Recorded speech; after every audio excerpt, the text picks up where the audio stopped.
Assalamualaikum warahmatullahi wabarakatuh. Baiklah, pada pertemuan kita yang ketiga, kita akan membahas tentang akumulasi biaya. Karena akumulasi biaya ini ada dua, yaitu job order costing dan proses costing. Yang akan kita kupas pada pertemuan yang sekarang adalah yang job order costing. Oke, sebelum kita membahas lebih detail tentang job order costing, di sini kita akan paparkan dulu ya terhadap siklus kegiatan perusahaan manufaktur. Siklus kegiatan ini akan berhubungan dengan siklus pencatatannya, yaitu siklus akuntansi. Siklus kegiatan manufaktur terdiri dari pembelian bahan baku, pengolahan bahan baku menjadi barang jadi, dan penjualan barang jadi. Nah, siklus akuntansi dari pembelian bahan baku, yaitu kita akan menentukan harga pokok bahan baku yang dibeli. Setelah menentukan harga pokok bahan baku yang dibeli, kita akan kepada kegiatan pengolahan. Dengan siklus akuntansinya, kita akan mencatat pemakaian 3 jenis biaya produksi, yaitu bahan baku, biaya tenaga kerja langsung, dan BOP. Kemudian, setelah pemakaian 3 biaya ini, kita akan ke produk jadi, yaitu dengan pengumpulan biaya produksi. Di sini akan adanya produk barang jadi. Kemudian kegiatan yang terakhir yaitu penjualan barang jadi. Itu siklus akuntansinya kita akan menentukan harga pokok barang jadi. Ya, seperti yang tadi pertama saya katakan, metode pengumpulan biaya itu terdiri dari dua, job order costing dan proses costing. Apa sih bedanya job order costing dan proses costing? Job order costing yaitu ketika perusahaan manufaktur membuat lebih dari satu jenis barang, dan setiap jenis barang itu dibuat mempunyai ciri-ciri tersendiri yang berbeda dengan identitas jenis atau unit barang lainnya. Artinya, job order costing ini ketika pengumpulan biayanya kalau ada order atau pesanan.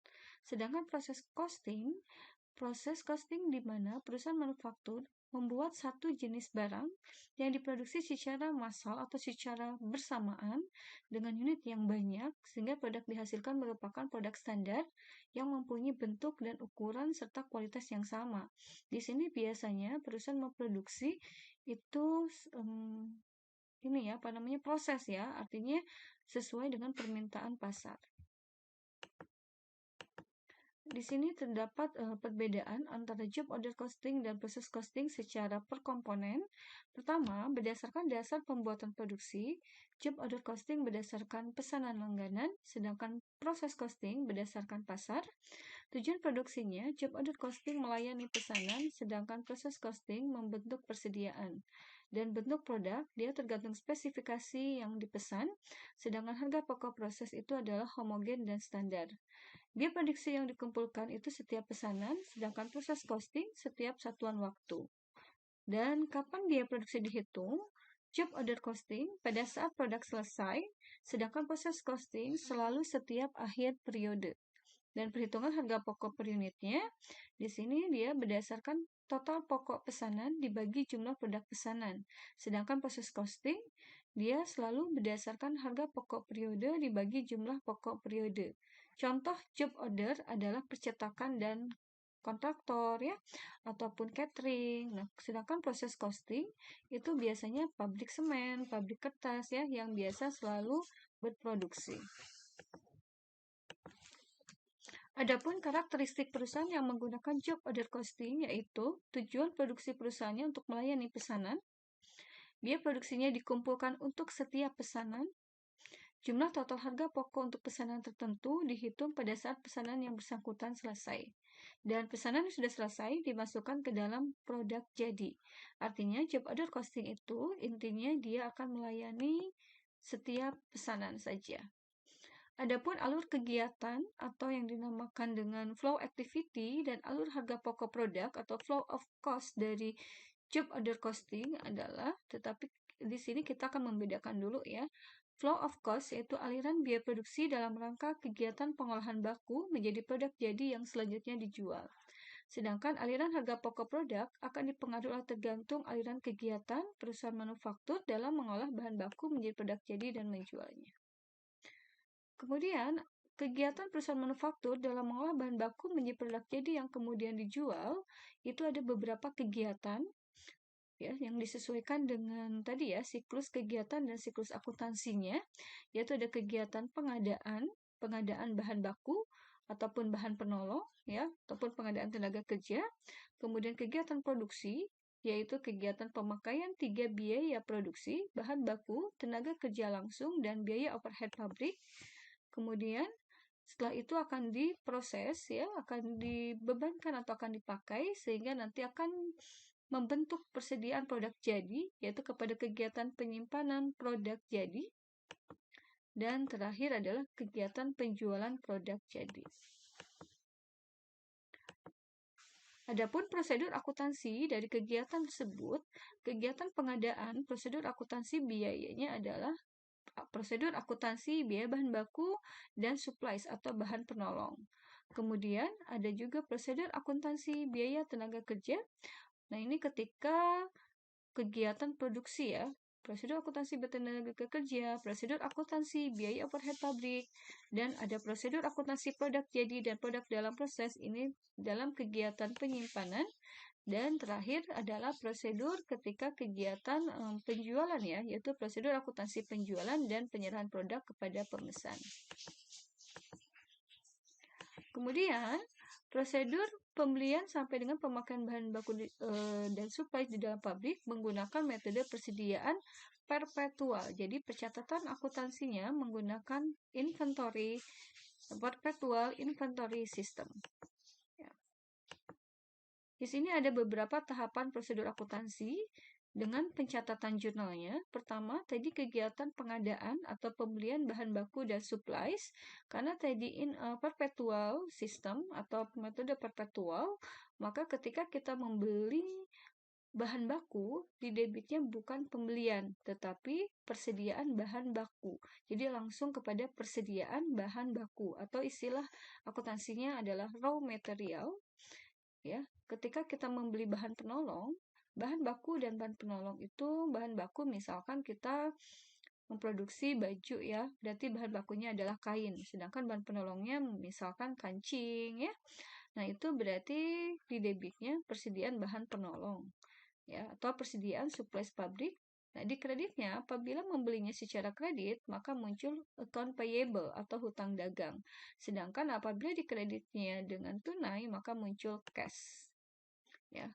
Dan apabila ada retur terhadap bahan baku dan supplies, itu tinggal hutang dagangnya akan berkurang kembali dan berkurangnya juga persediaan bahan baku, persediaan bahan penolong, dan persediaan supplies pabrik. Kemudian kalau ada potongan pembelian, ya, ketika adanya diskon, ya, pembayaran utang, nah itu berarti di kreditnya terhadap raw material. Jadi tidak ada potongan pembelian ya, seperti konsep perpetual inventory system. Ya. Kemudian yang kedua adanya kegiatan produksi, yaitu prosedur akuntansi pemakaian 3 biaya produksi. Ya. Yang pertama ketika kita memakai biaya bahan baku, berarti di debitnya itu adalah akunnya barang dalam proses biaya bahan baku atau work in process raw material. Di kreditnya adalah persediaan bahan baku atau raw material. Jadi, di satu sisi muncul barang dalam proses biaya bahan baku, di sisi lain berkurangnya bahan baku. Berkurangnya persediaan bahan baku. Kemudian yang kedua, ketika kita memakai biaya tenaga kerja langsung ya, yaitu baik itu pembayaran gaji, tetapi di sini kita pemakaian biaya tenaga kerja langsung sama halnya dengan pemakaian raw material ada di sebelah debit, berarti pemakaian biaya tenaga kerja langsung juga ada di sebelah debit. Di debitnya adalah barang dalam proses biaya tenaga kerja langsung atau work in process direct labor. Di kreditnya adalah direct labor atau biaya tenaga kerja langsung. Yang ketiga, pada pencatatan BOP. Di sini ada pembebanan BOP. BOP pada job order costing itu akan dianggarkan dulu ya. Jadi tidak yang sesungguhnya itu dicatat langsung, tetapi yang dianggarkan nanti berapa persen dari tenaga kerja langsung. Sama halnya dengan raw material dan direct labor, BOP juga akan didebit barang dalam proses biaya overhead pabrik atau work in process factory overhead. Di kreditnya adalah factory overhead yang dianggarkan atau yang dibebankan. Kemudian baru kita mencatat BOP sesungguhnya yang terjadi, ya, yaitu biaya-biaya selain bahan baku dan biaya tenaga kerja langsung, kita akan catat itu akan berkurang. Contohnya misalkan indirect labor atau biaya tenaga kerja tidak langsung, bahan penolong atau indirect material, kemudian ada depreciation, biaya penyusutan yang berhubungan dengan pabrik ya ini ya. Kemudian biaya reparasi yang berhubungan dengan pabrik, biaya listrik yang berhubungan dengan pabrik juga, dan di debitnya adalah BOP sesungguhnya. Ya, jadi ada dua pencatatan BOP. Pertama BOP yang dianggarkan, kedua BOP yang sesungguhnya. Nah, karena sudah dicatat BOP yang sesungguhnya, maka BOP yang dianggarkan akan ditutup atau akan dinolkan dengan mencatat jurnal BOP yang dibebankan yang tadinya di sebelah kredit, jadi di sebelah debit. Kemudian mengkredit BOP sesungguhnya. Nah, karena di sini ada dua pencatatan BOP yang dibebankan dan sesungguhnya, di sini kemungkinan terjadi perbedaan nilai ya. Kemungkinan yang dianggarkan lebih besar atau yang sesungguhnya lebih besar, maka ada sebuah pencatatan selisih BOP. Apabila BOP sesungguhnya lebih besar daripada BOP yang dibebankan, maka selisihnya kurang.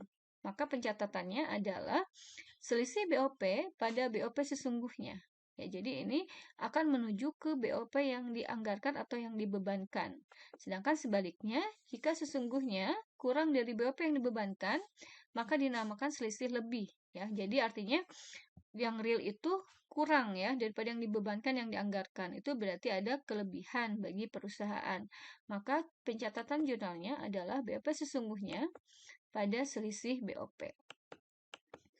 Kemudian dalam proses selanjutnya yaitu mencatat harga pokok produk jadi, yaitu pada kegiatan penjualan ya yang di jurnal, debitnya persediaan produk jadi. Ya, ini ketika kegiatan pengadaan berarti ya. Kegiatan bukan pengadaan, kegiatan penyimpanan ya, kegiatan warehousing ya, yaitu ketika sudah di bagian produksi nah, muncul persediaan produk jadi, maka akan dijurnal seperti berikut.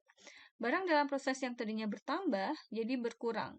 Berkurangnya barang dalam proses biaya bahan baku, barang dalam proses biaya tenaga kerja langsung, dan barang dalam proses BOP. Di debitnya adalah terhadap persediaan produk jadi atau finished good inventory. Begitupun kalau misalkan di sini terdapat barang dalam proses ya, berarti di debitnya persediaan produk dalam proses atau work in process inventory, di kreditnya barang dalam proses biaya bahan baku, barang dalam proses biaya tenaga kerja langsung, dan barang dalam proses biaya overhead pabrik.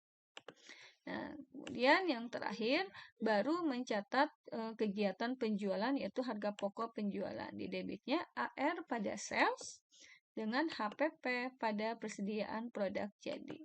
Ya, demikian pembahasan tentang job order costing. Apabila ada yang kurang dipahami, silakan untuk ditanyakan. Terima kasih, selamat belajar. Wassalamualaikum warahmatullahi wabarakatuh.